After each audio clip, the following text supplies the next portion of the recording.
tardes, señores. Buenos días, buenas noches. A la hora que usted lo vea, República Dominicana y el mundo. Estoy sumamente feliz de tener un invitado muy especial esta semana. Hay algo que desde hace tiempo ha ido creciendo en el país y son los casos de problemas con tiroides.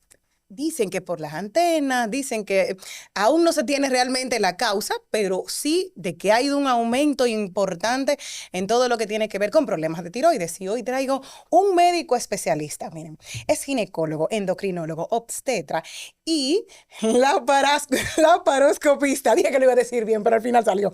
Gracias a Dios. Laparoscopista, un hombre que tiene ese sentido del servicio. Pocas veces cuando los médicos tienen la calidez y la calidad en un mismo lugar, uno se siente protegida, sobre todo la mujer que tiene que ir a entregar una vulnerabilidad, el pudor de la mujer, porque lo más difícil es ir a chequearse con un ginecólogo, pero cuando se encuentran estos factores son sumamente placenteros y de alegría para quien va, porque se siente protegida, se siente con una persona que quiere dar de sí, quieren ese sentido del servicio tan enarbolado que lleva, y yo me siento sumamente feliz. Además de que la madera significa en lo espiritual, ustedes saben que me encanta, es un símbolo de vida importante, vida, fuerza, conexión con la naturaleza y crecimiento. En diversas culturas, la madera se asocia con la vitalidad, la conexión con la tierra y la posibilidad de alcanzar nuevas metas. Para mí, como siempre lo digo, creo que son la extensión de la mano de Dios porque vienen y te entregan la vida en tus manos. Te lo dejan sobre tu pecho y es alguien muy importante que te da ese enamoramiento que tienes que solamente lo descubres cuando lo entiendes y lo encuentras en tu pecho y puedes darle el primer besito a tu bebé. Así que hoy me siento sumamente feliz de recibir aquí al doctor Ramón Madera. Hola. Hola, muchas gracias por recibirme en tu programa. Y tú diciendo esas relaciones de mi nombre, dígase mi apellido, me sorprendiste. Yo no había indagado en esos detalles. Lo que sí te podría relacionar ahora mi nombre de Ramón, que es el santo de la obstetricia. Exacto. O sea que mira que todo como tiene una conexión. El santo de los nonatos, Ramón Nonato, y se va juntamente porque lo tuyo significa vida y conexión con la naturaleza. ¿Qué haces tú? Entregar vida y alegría todos los días. Me sorprendiste. Oh, qué bien, me encantó. Miren, señores, hoy vamos a hablar de este tema tan interesante, de cómo ha surgido esto. Lo primero que me surge es, cuando una persona tiene problemas de tiroides, tú qué sabes, ¿cómo se puede detectar? Porque es lo más difícil. No es una enfermedad como silente y tú no tienes como alguien que te diga, mira, tienes tiroides porque te salieron los ojos, te cambiaron el color de los ojos o porque tienes las uñas más cortas. No, no, no. ¿Cómo podemos identificar? Porque hay muchos pacientes diagnosticados, pero hay muchos más que no se han dado cuenta de que tienen algún problema aquí endocrino. Sí. Bueno, para uno detectar patología de la tiroides, tenemos que relacionarlo muchas veces con la clínica de la paciente. En algunos casos podría no tener una clínica per se como tal y presentar algunas alteraciones bioquímicas. Pero generalmente cuando llegan es porque tienen algún tipo de signo o síntoma. Digamos que las más comunes son cuando tienen problemas de disfunción tiroidea, cuando son hipotiroideas. El hipotiroidismo es de los más comunes y se detectan muchas veces porque la paciente llega con algún tipo de problema que no puede bajar de peso. Es una paciente que muchas veces se siente cansada, somnolienta, puede sentir muchos escalofríos. En la mayoría de los casos, no siempre, es constipación. Y podríamos decir que el hipertiroidismo, que es todo lo opuesto, hormonas que van a estar en exceso, va a producir todo lo contrario. Te podría llevar a hipertermia, a fatiga, pero por exceso de actividad. Te va a llevar a temblores o trismos. Te puede llevar a defecaciones en varias ocasiones, taquicardias.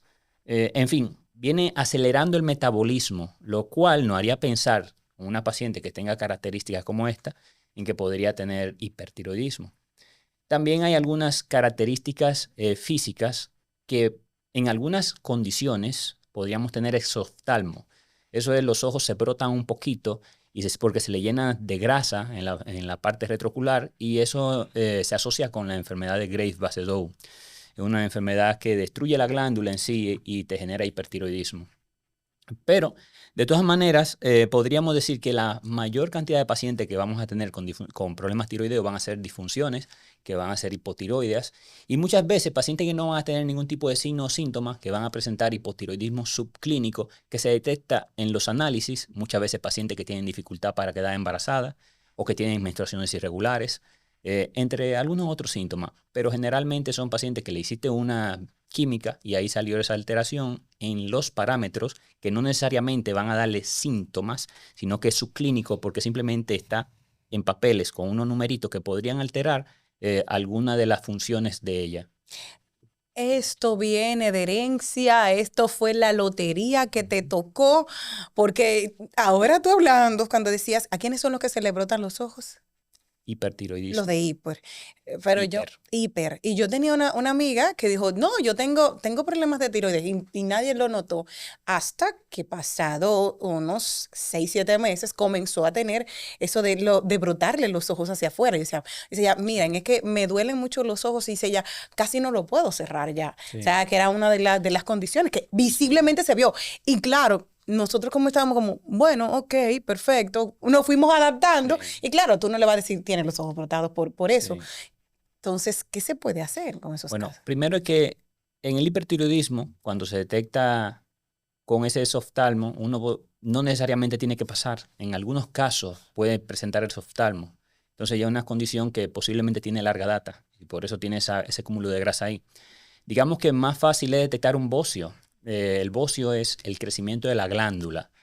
La glándula tiene un tamaño específico, un peso de 20 gramos, y se ubica en el cuello, frente de la tráquea, sobre un cartílago, que de hecho cuando tú tragas, se mueve. Para su evaluación hay que tocar por ese cartílago, te hacen tragar, te baja un poquito la cabeza y ahí se puede sentir. Pero el bocio va a tener diferentes, digamos, grados. Hay quienes lo han clasificado del grado 0 al grado 3, dependiendo si este bocio es visible o no. Entonces podríamos decir que un grado 0 sería un bocio que realmente no se ve. Es un bocio que se detectó por una sonografía.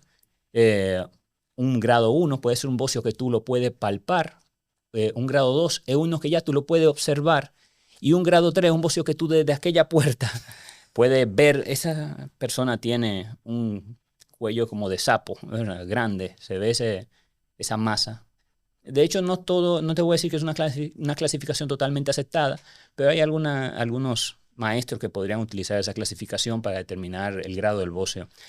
En sí, lo que más importaría es si ese bocio es hiper o hipotiroideo, porque dependiendo, puede ser un bocio que tú tengas, una glándula grande, por falta del sustrato necesario para la función de la tiroides, porque para la tiroides funcionar necesita yodo.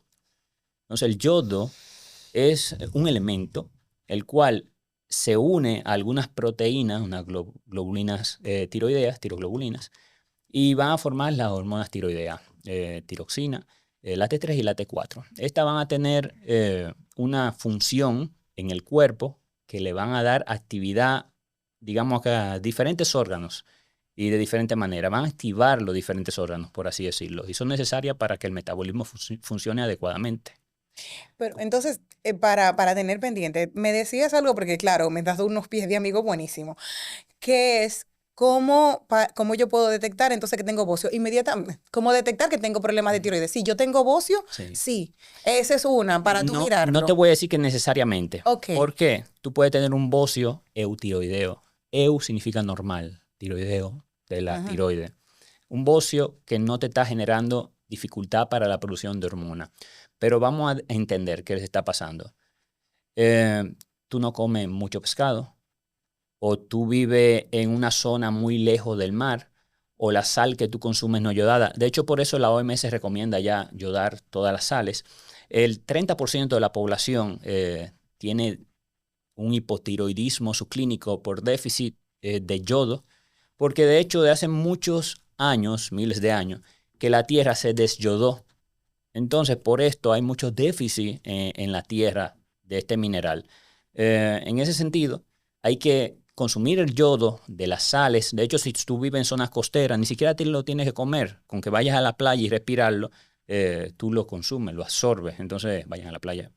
Voy a tener que tomar ese consejo. ¿Sabes qué, Sí. qué me pasó a mí? Que yo estaba en una entrevista en la clínica Abreu. Fui porque un señor de Polonia llegó, tuvo un accidente y la embajada, el hotel, como cuando se acabó la estancia, lo llevan a la clínica. Mire, esa persona se accidentó. Muy bien, su embajada, que se haga cargo y que se vaya. Y ahí me encontré entonces con un doctor que me dijo, él me miró en lo que yo estaba haciendo y me dijo, mira, chequéate que tú tienes un bocio. Yo, ¿y qué es eso? Dice él, sí, porque yo entonces en ese momento me estaba súper delgada, pero tenía el cuello más gordito y dice, estoy engordando de aquí. Pero no le Sí. prestaba atención y él fue que me alertó y después me dijeron, sí, tienes hipotiroidismo y ya, ok, ya entonces Y de ahí. mira qué cosa, que tú muy delgada y es todo lo contrario, que el hipertiroidismo generalmente que se asocia con estar delgada, Claro, en ese momento. porque activa el metabolismo, hace que queme más calorías. El hipotiroidismo que quizás tú tenías en ese momento no era tan importante que no te llegó a hacer engordar.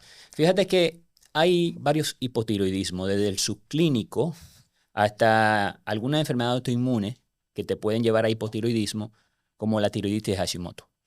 Mm, Eso, digamos que tú lo adquieres muchas veces de forma natural, tu cuerpo mm. empieza a generar algún anticuerpo que atacan tu glándula. En un principio, la tiroiditis de Hashimoto puede tener una fase de hipertiroidismo leve, luego empieza y se hace eutiroidea, dígase normal, hasta que la glándula más o menos se destruye y al destruirse empieza una fase de hipotiroidismo. Y algo que me llama la atención, porque tú dices, eso puede ser un hiper. Yo siempre he sido acelerada de toda la vida. Todo el mundo que me Ujú. conoce sabe que yo voy corriendo como una Sí, chichigua de un lado al otro. Y cuando le digo, no, es que yo tengo hipo, y lo dice, sí, ¿cómo va a ser yo? Lo único que va lento en mi vida es la tiroides. sí. Después de ahí. Y eso he tenido con el tiempo, sí, el problema del peso. Pero ¿cómo entonces tú dices, eso puede afectar en ti? Porque decía, el hipertiroidismo es Sí, supuestamente el que te acelera, pero es que, ok, yo vine con la pila desde pequeña. claro. Entonces, ¿cómo te puede relacionar la enfermedad? Porque tú decías, el cansancio, digo yo sí. Yo Sí. fui diciendo como el checklist, sí, sí, eso sí. El tal vez Ujú. sentir más frío, sí, también. Mira, Eh, muchas de esas condiciones pueden cruzarse de una a la otra, porque mm, la piel reseca, mano sudorosa o mano fría, más tú la tendrías fría en hipotiroidismo, porque el cuerpo va a hacer menos función perdón, va a producir menos hipertermias por la falta de hormona tiroidea, entonces va a tener un frío en la piel, te dan la mano y va a ser un poquito fría, es un hipotiroidismo. Es un hipertiroidismo de todo lo contrario, la mano va a estar sudorosa y un poquito caliente. Pero hay algunas cosas que van a ser comunes, como esa resequedad de la piel, pelo quebradizo, por ejemplo. La caída del pelo se asocia más con un hipertiroidismo. Las uñas quebradizas puede ser cualquiera de los dos. o sea que esas son las cosas. ¿Se hereda? Que te estaba preguntando ahorita, ¿se hereda esto del Hay hipertiroidismo? mayores posibilidades de que si tú tienes familiares con patología tiroidea, tú también las tengas.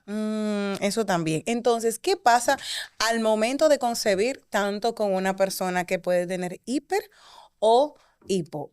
¿Qué tan complicado es? Ok. Mira, la tiroides es demasiado importante en la fertilidad. Eh, en endocrinología ginecológica hay un acápite de la tiroides precisamente por eso, tanto antes como durante el embarazo. Cuando tú tienes una mujer con una disfunción tiroidea, dígase de hipotiroidismo, las ovulaciones se hacen un poquito más rezagadas. Quizás no siempre vaya a ovular y si ovula, algunas veces puede ser de mala calidad. La estimulación de una de las hormonas que estimula la tiroides a nivel central, dígase de la cabeza, eh, a nivel de la hipófisis, la TSH, la hormona estimulante de la tiroides, se va a elevar para hacer que la tiroides funcione. Cuando tú tienes poco yodo, por ejemplo, en el organismo, que ahorita estábamos hablando, Ujú. la glándula tiene que crecer para captar el poco yodo que tú tienes. Y ahí es donde viene ese bocio. Porque como tú no estás consumiendo el yodo, ella tiene que trabajar con el poco que ya tú tienes en la sangre. Y para poder consumir ese bocio que hay, ella crece. Aumenta entonces así la captación de yodo que tiene. Pero para que esto pase, tú tienes que tener una actividad a nivel hipofisaria que va a hacer que esa glándula trate de activarse, que es la hormona estimulante de la tiroides. Cuando tú tienes entonces la hormona estimulante de la tiroides un poquito alta, va a empezar a estimular otra hormona que va a hacer entonces que se disrumpa la acción de los ovarios. Entonces va a cambiar los pulsos de la GnRH, porque vamos a tener en este caso una producción excesiva de prolactina, que es la hormona de la leche. Cuando la prolactina entonces cambia los pulsos de la hormona que estimula los ovarios, no vas a tener ovulaciones adecuadas y posiblemente si tiene alguna ovulación no se van a generar entonces algunos componentes que son necesarios, como el cuerpo lúteo, para que éste mantenga el embarazo. Entonces, una mujer con hipotiroidismo subclínico puede tener dificultad para quedar embarazada porque no puede ovular en muchos casos, en resumen. Todo lo contrario, una mujer con un hipertiroidismo sí va a tener una función adecuada quizá de la ovulación, pero está a haber muchas veces menstruaciones antes de tiempo, ciclos cortos, porque 21 días. Por ejemplo, podría también tener unas menstruaciones más cortas de la cuenta. En ese sentido, verla menos de 21 días, lo cual sería patológico ya. ¿Menos de 21 días? Sí, en ese sentido tendríamos que ir a buscar una consulta para que se regule ese tipo de ciclo, a ver si podemos prolongarlo, porque puede llevarlo a anemia, por el tipo de la cantidad de sangrado que va a ser muy frecuente. Fuera de ahí, una paciente hipertiroidea, lo que podría tener son abortos recurrentes, porque al acelerar el metabolismo muchas veces generan pérdidas. Claro, es más la afectación que puede tener una madre con una tiroide descontrolada que el mismo feto, realmente. Pero a diferencia de la hipotiroidea, suelen generar más pérdida de los embarazos. Yo voy a tener que beber agua y trancar. Porque afortunadamente yo sí estoy controlada, yo sí tengo todo bajo control. Hay algo importante que me gustaría señalar también sobre las pacientes con hipotiroidismo, pero ya en el embarazo, porque hablamos de antes del embarazo en ella. Durante el embarazo es muy importante tener un control del metabolismo de la tiroides, porque la hormona tiroidea materna es la que se encarga en el primer trimestre de ayudar a que se formen todos esos órganos adecuadamente en el bebé, incluso el cerebro y los demás órganos. Si está descontrolada, hace que estos procesos no es que no pasen, pero que sean un poquito más rezagados y que no pasen quizá adecuadamente. Ya el bebé a partir de las 18 semanas podría tener un eje tiroideo que funcione adecuadamente, a pesar de que las hormonas tiroideas se produzcan desde un poquito antes. Pero si la mamá no tiene la cantidad de hormonas adecuadas durante el embarazo, ¿qué significa esto? Que podríamos generar o digamos que aumentar el riesgo de sufrir de un bebé con algunos problemas en el desarrollo motor y cerebral, lo que se conoce como cretinismo, que de ahí derivan algunos insultos para algunas personas, pero es por esa característica de esos niños que nacen que aumentan la posibilidad de riesgo de cretinismo cuando la mamá no tuvo durante el embarazo la cantidad de hormona tiroidea suficiente. Nosotros vamos a una primera pausa. Yo necesito tomar agua, todo con calma y felicidad. Y sobre todo, manda este video a una amiga que lo necesite, porque es importante que vayan y se chequen con Madera, porque las mujeres somos siempre mucho más regulares en ir al médico, en ir al ginecólogo, pero sobre todo, tener ese control tan necesario si estás esperando ser madre. Así que nosotros vamos a una primera pausa y cuando retornemos, continuamos esta conversación sumamente interesante.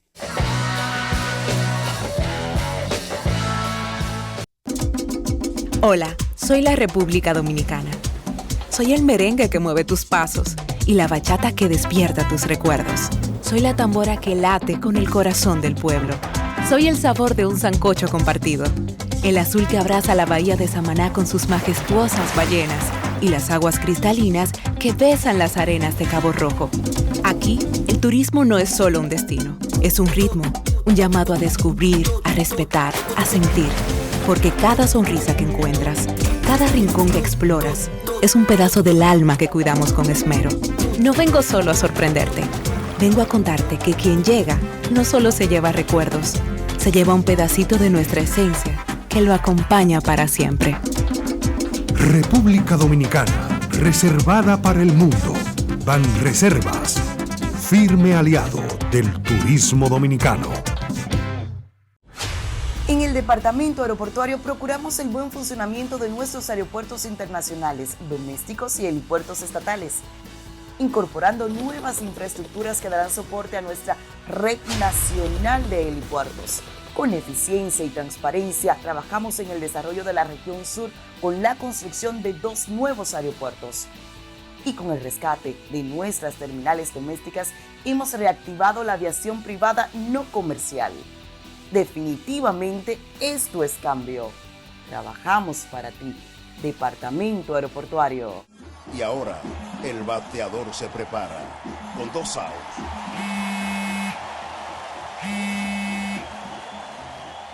Hola. Hola, me habla el señor González. Ajá.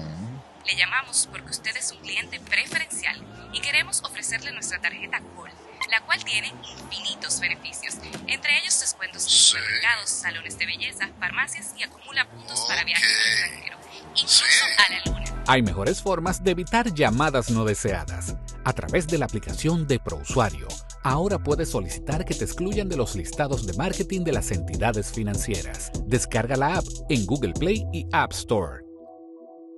Solo tiene que indicarme dónde le enviamos el plástico de su tarjeta. No me diga. Hola, soy la República Dominicana.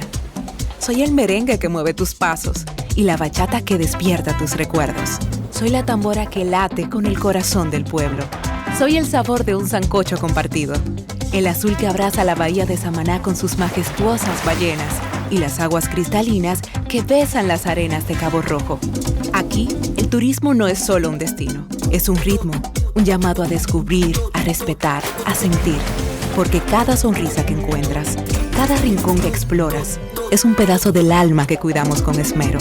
No vengo solo a sorprenderte, vengo a contarte que quien llega no solo se lleva recuerdos, se lleva un pedacito de nuestra esencia que lo acompaña para siempre. República Dominicana, reservada para el mundo. Banreservas, firme aliado del turismo dominicano.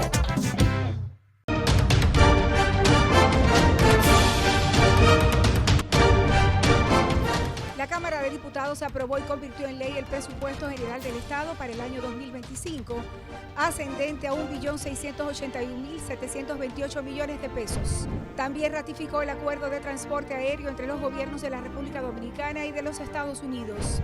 Además, aprobó en primera lectura el proyecto de ley que modifica el artículo 4 de la ley que regula la exploración y explotación de los yacimientos del petróleo y sus derivados y los hidrocarburos, con la finalidad de armonizar su contenido con la Constitución.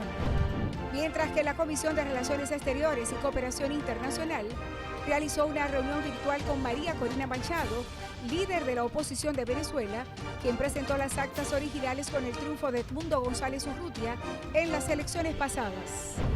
Y en otro orden, el presidente del órgano legislativo, Alfredo Pacheco, fue designado como secretario de Relaciones Interparlamentarias del Parlatino durante una asamblea celebrada en Panamá. Aprobado. Cámara de Diputados de la República Dominicana.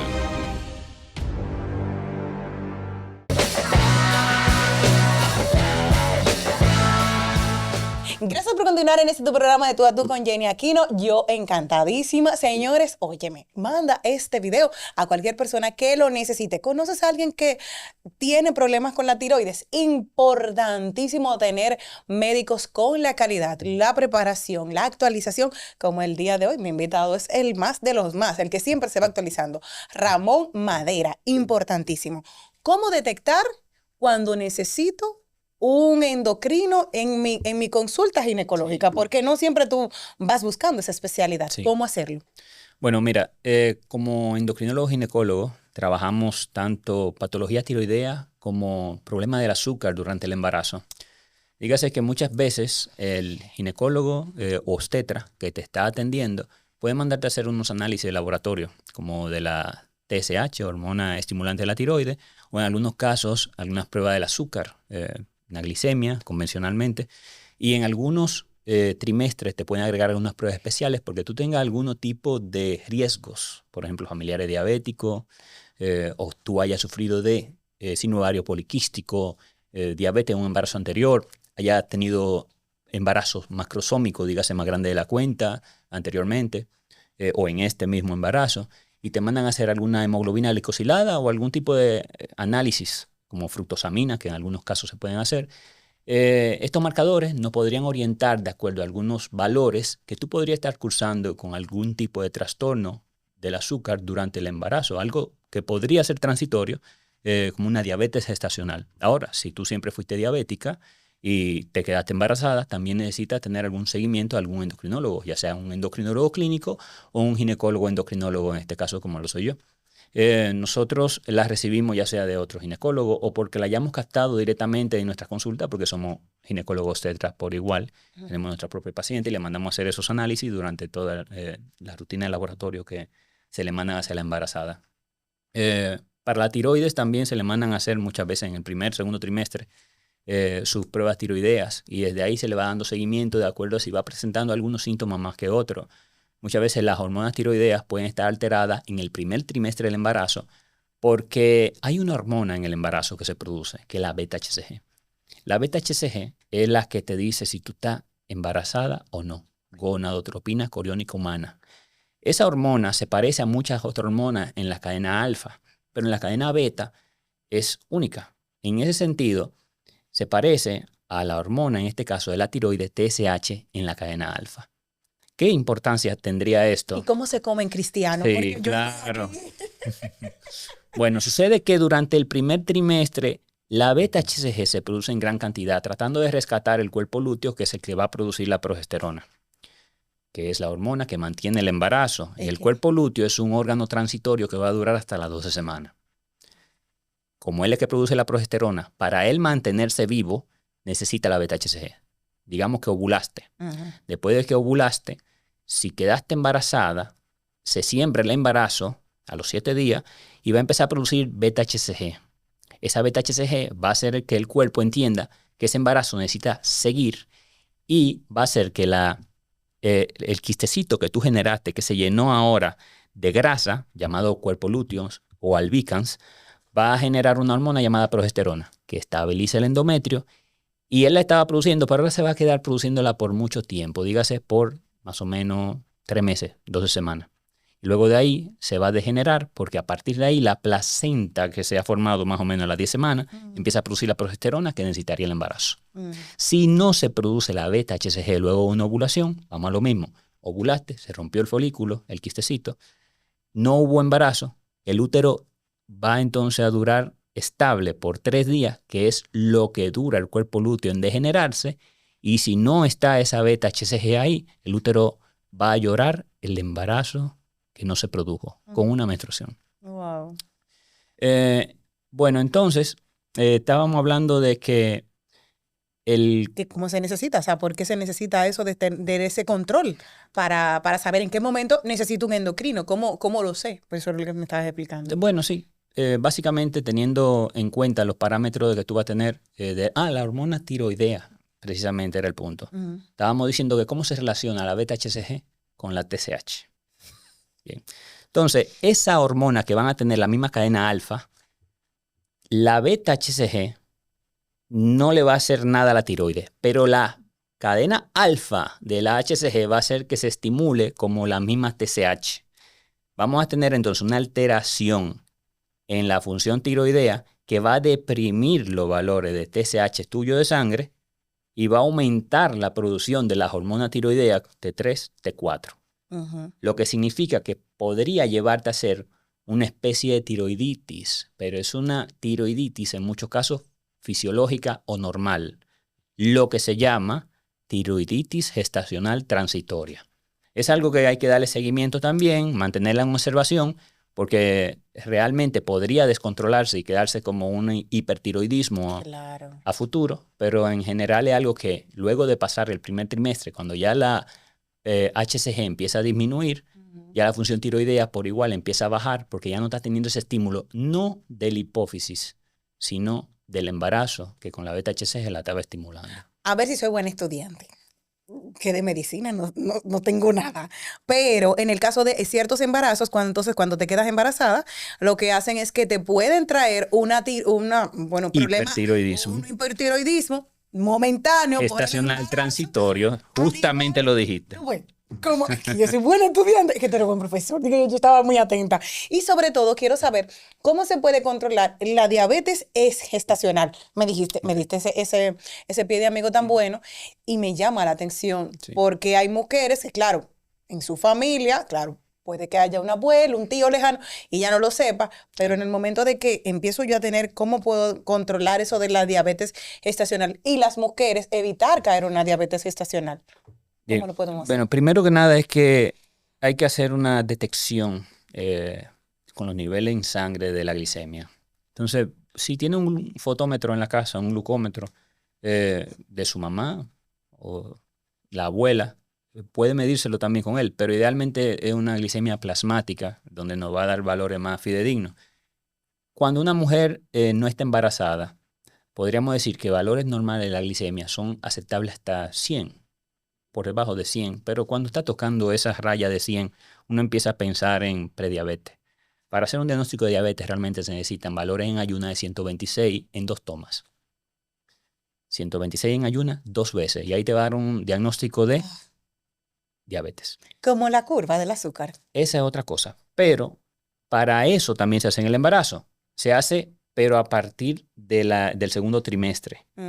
Y vamos a tener unos cortes específicos y dependiendo de también qué tipo de método estamos utilizando. Generalmente aquí utilizamos una curva con 75 gramos de glucosa. Esa glucola, primero se le hace una glicemia en ayunas y luego se le da la glucola para, de 75 gramos en este caso, hacerle una prueba luego a la hora y luego a las 2 horas.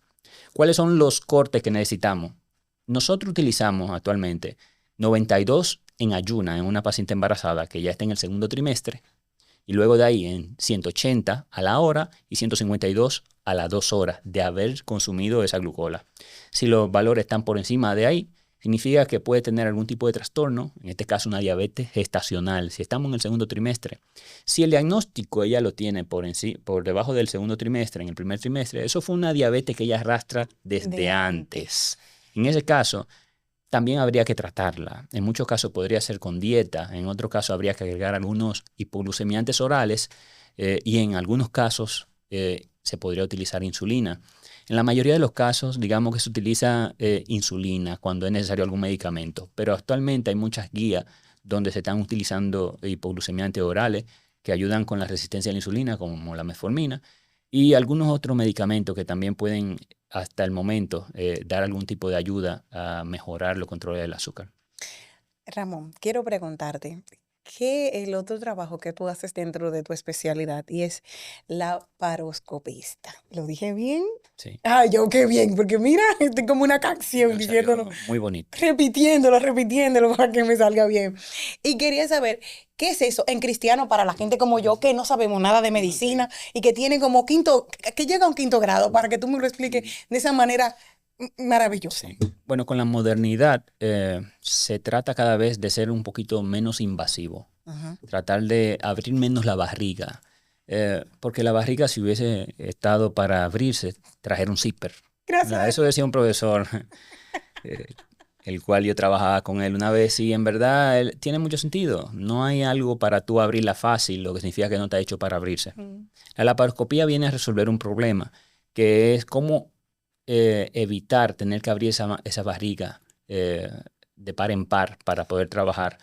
No te voy a decir que todos los casos se pueden hacer por la laparoscopía, pero hay muchas intervenciones donde te puede beneficiar tanto estéticamente como en la recuperación por una laparoscopía. A diferencia de una cirugía abierta donde tú tienes que abrir la fascia, el peritoneo y trabajar con todo abierto, donde la recuperación va a ser un poquito más lenta por eso.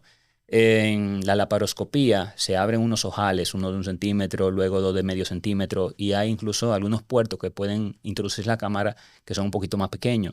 Y no tendrías que abrir todo ese peritoneo, en tanto la recuperación tuya, al ser solamente 1 centímetro, que eso con un puntico cierra, puedes irte en muchos de esos procedimientos el mismo día a tu casa.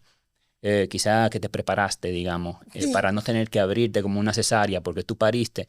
Si no fue que te preparaste en ese mismo momento, que se puede hacer por el ombligo, luego del parto, pero lo diferiste más para adelante, para no tener que abrirte y después de haber parido, podemos hacerte una laparoscopía y ahí realizar una esterilización quirúrgica con energía o con algún otro método.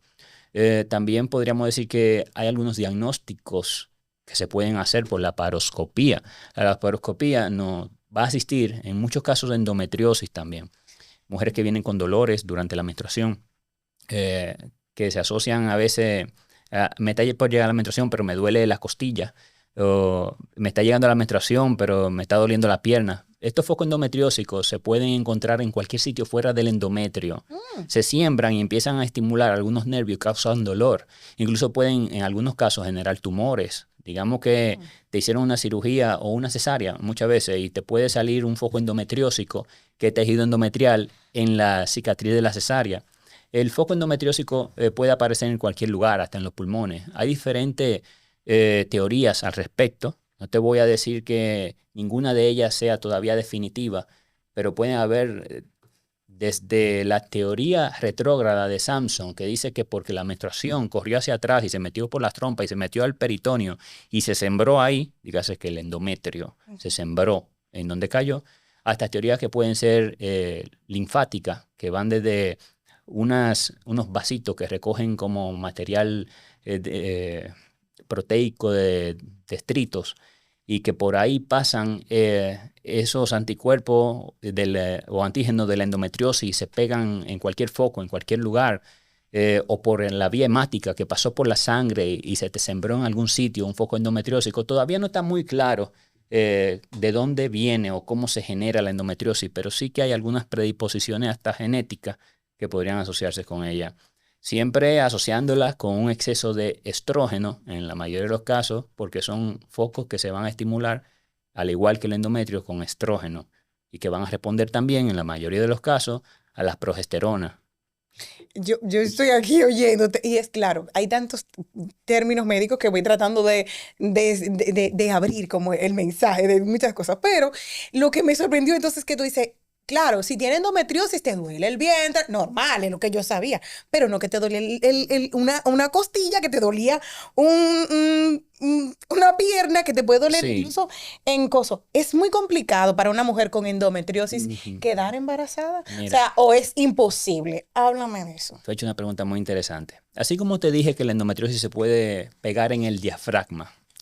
El diafragma es el músculo que separa el tórax del abdomen, digamos que un músculo que te ayuda hasta a respirar. Te va a generar ese dolor en la costilla, porque ahí es que van a estar esos nervios. Entonces, al tener una menstruación que te duele la pelvis, también te va a doler por ahí. Pero digamos que ese foco está sembrado en otro lugar. Donde sea que esté sembrado un foco endometriósico, te va a dar un dolor. Sí. Ahora, ¿qué tiene que ver con fertilidad? La endometriosis genera inflamación. Y al generar inflamación, podría ser que las trompas no permitan que pase adecuadamente el folículo, el ovocito, cuando sale el folículo, ni el espermatozoide tampoco. Pero también te lo puede obstruir, porque un foco endometriósico puede generar adherencias. Entonces, generando esa adherencia, tapa todo el conducto.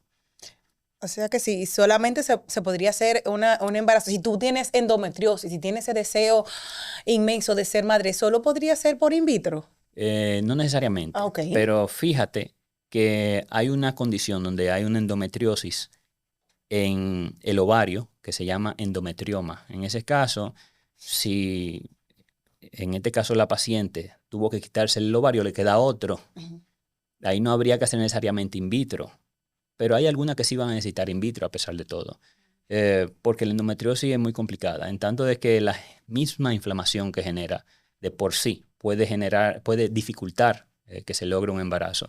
Es un tema amplio de endometriosis, hay libros de endometriosis, siempre hay conferencias, pero nada está claro todavía. Lo que se hacen son siempre tratamientos paliativos, porque hay que tratar de eliminar todo el foco. Eso necesita una clase de cirugía profunda para poderse eliminar, y no significa que con todo y que se le quiten algunos focos endometriósicos se libró del problema. Muchas veces quitándote algunos focos te ayuda a mejorar algunos temas de fertilidad y a mejorar la calidad de vida en cuanto al dolor, pero tampoco es que te vas a condenar a no quedar embarazada. Yo he visto pacientes endometriósicas que han tenido sus hijos. sin ningún problema. Y hay otras que a veces pueden tener más dificultades porque la endometriosis avanzó demasiado y pudo haber congelado la pelvis, dificultando incluso que se abra para poder operarla bien. No, es que tú hablabas de eso. Te voy a decir una cosa, yo me estaba riendo porque dije, una cosa que nos ha hecho sufrir tanto y nadie le ha dedicado una canción porque todo lo que va. Bueno, es una parte de las cosas, pero que es sumamente interesante y saber que no tienen esa condena. Las mujeres con endometriosis, ya lo dijo Madera, ha tenido, si tienes endometriosis, vete donde él para que lo chequen también, porque ella tiene experiencia con ese tipo de casos y cómo te puede ayudar tanto con el dolor, aunque no quieras ser madre de momento, pero si tienes algún momento, algún deseo, pues lo mejor es tener una recomendación e ir de la mano con alguien que sí conoce. Y entonces hay otra cosa que se llama histeroscopía. ¿Qué es eso? Porque entonces dime, porque yo dije, bueno, que es otra de las ramas de lo que trabaja Ramón. Sí, bueno, la histeroscopía es una, digamos, uno de los procedimientos que se viene haciendo de hace mucho tiempo, pero que se está rescatando ahora y poniéndose en boga. Es utilizar cámaras para poder ver la cavidad endometrial, dígase la parte de adentro del útero. Así como te decía que la laparoscopía, te vemos por dentro el abdomen y operamos quiste ovario, el mismo útero se puede sacar por la laparoscopía. Pero la histeroscopía no permite ver el útero desde adentro. Entonces tenemos otra visión. Muchas veces pacientes que pueden tener sangrados, que se pueden deber a pólipo, ahí uno puede observar directamente el pólipo, el tamaño del pólipo, trabajarlo, cortarlo.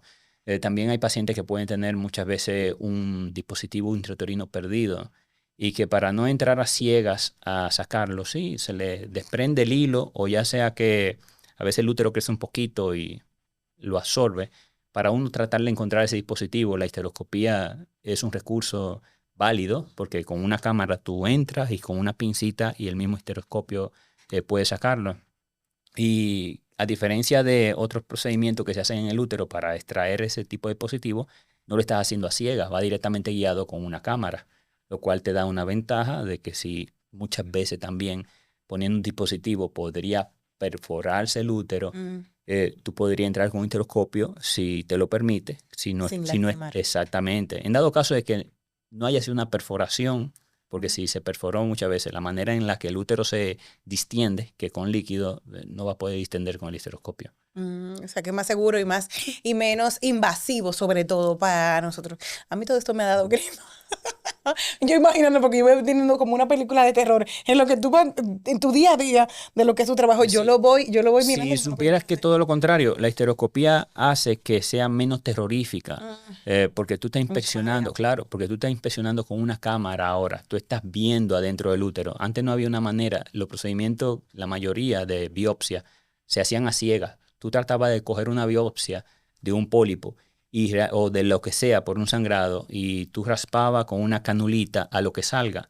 Ahora tú puedes discernir con la cámara, mira, aquí se ve un tejido que tiene alguna coloración distinta o se ven unas glándulas medio anormales y de ahí tú puedes tomar un corte con tijera, tomar con una pinza de muestra de biopsia y si es un pólipo también lo puedes quitar, seccionar por ahí mismo y sacar una biopsia con facilidad.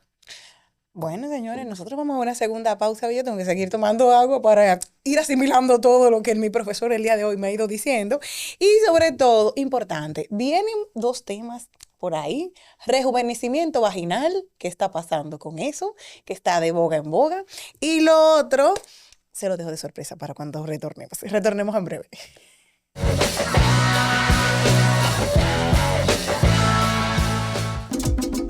Hola, soy la República Dominicana. Soy el merengue que mueve tus pasos y la bachata que despierta tus recuerdos. Soy la tambora que late con el corazón del pueblo. Soy el sabor de un sancocho compartido, el azul que abraza la bahía de Samaná con sus majestuosas ballenas y las aguas cristalinas que besan las arenas de Cabo Rojo. Aquí, el turismo no es solo un destino, es un ritmo, un llamado a descubrir, a respetar, a sentir. Porque cada sonrisa que encuentras, cada rincón que exploras, es un pedazo del alma que cuidamos con esmero. No vengo solo a sorprenderte, vengo a contarte que quien llega no solo se lleva recuerdos, se lleva un pedacito de nuestra esencia que lo acompaña para siempre. República Dominicana, reservada para el mundo. Banreservas, firme aliado del turismo dominicano. En el Departamento Aeroportuario procuramos el buen funcionamiento de nuestros aeropuertos internacionales, domésticos y helipuertos estatales, incorporando nuevas infraestructuras que darán soporte a nuestra red nacional de helipuertos. Con eficiencia y transparencia, trabajamos en el desarrollo de la región sur con la construcción de 2 nuevos aeropuertos. Y con el rescate de nuestras terminales domésticas, hemos reactivado la aviación privada no comercial. Definitivamente esto es cambio. Trabajamos para ti. Departamento Aeroportuario.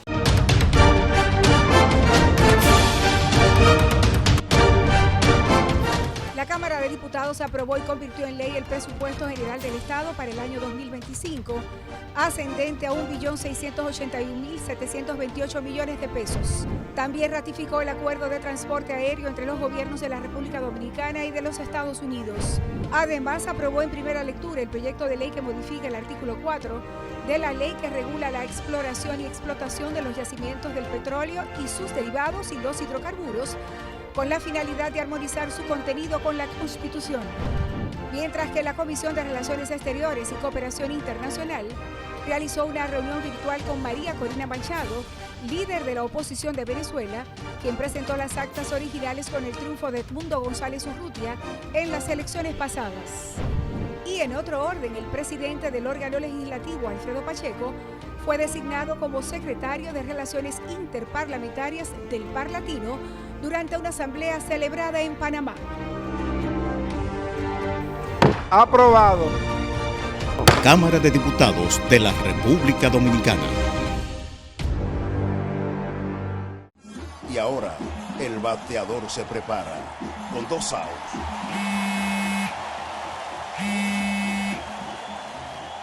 Hola. Hola, me habla el señor González. Ajá.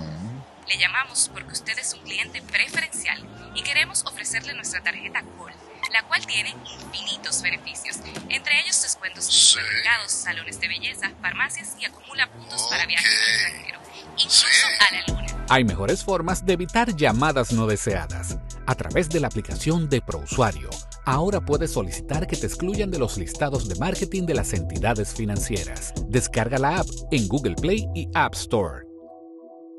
Solo tiene que indicarme dónde le enviamos el plástico de su tarjeta. No me diga.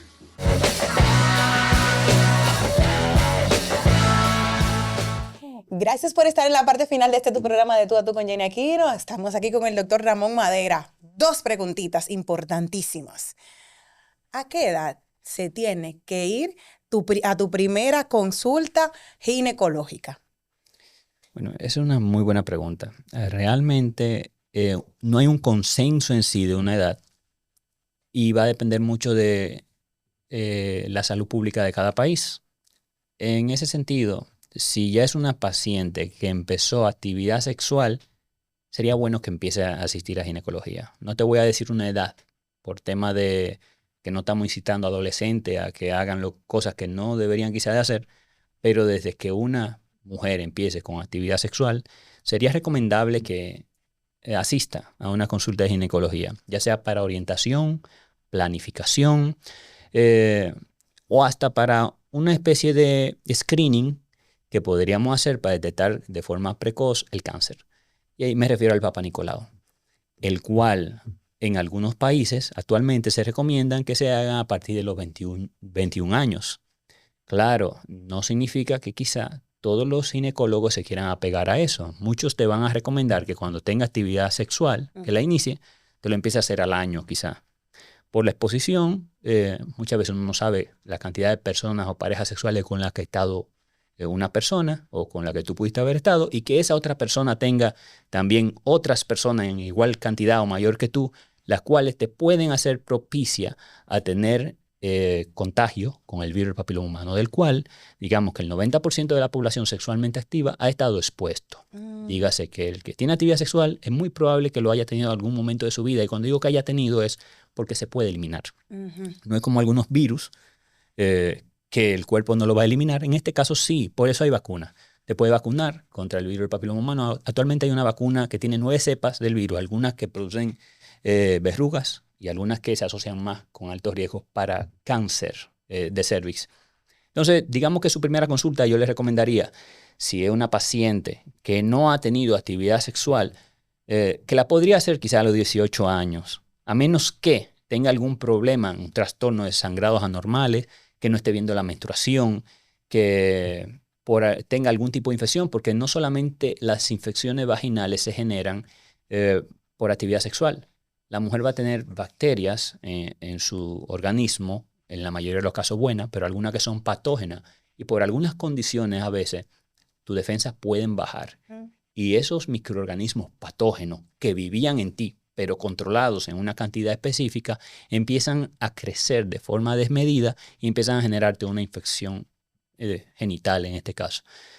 O porque está usando algunas aguas inadecuadas que no han tenido el tratamiento suficiente y al tú arrastrar algunos microorganismos patógenos desplazan a los que te protegen, como el lactobacilo de Dodderlein, y al ellos disminuir en cantidad, disminuye tu defensa y aumentan los otros microorganismos que estaban entrando por aquella vía.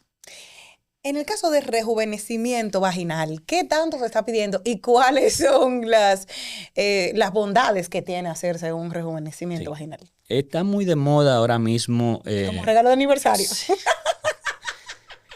Bueno, el CO2 se está utilizando mucho. Digamos que es muy bonito cuando tú ves un epitelio vaginal tratado con CO2, el color que toma, la lubricación que adquiere.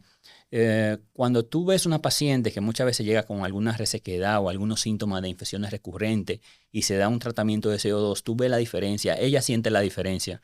Incluso para el mismo tema muchas veces de hiperlaxitud, mujeres que a veces sienten que están un poquito más flojas de la cuenta. Y no estoy diciendo porque hayan parido, no estoy diciendo por estas clases de razones, sino que sienten que la parte interna se siente un poquito más distendida de momento, ¿verdad?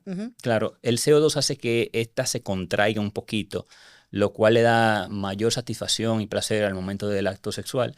Entre otras virtudes que puede tener el CO2, se pueden tratar algunas lesiones incluso de cervix con él. Incluso se puede hacer algunas vaporizaciones. Cuando tú tienes algunas lesiones de bajo grado de lesión, se puede hacer incluso cono con él. Si tú lo tienes en quirófano, en vez de utilizar un cauterio, puedes utilizar el láser para poder hacer ese corte de toma de la biopsia.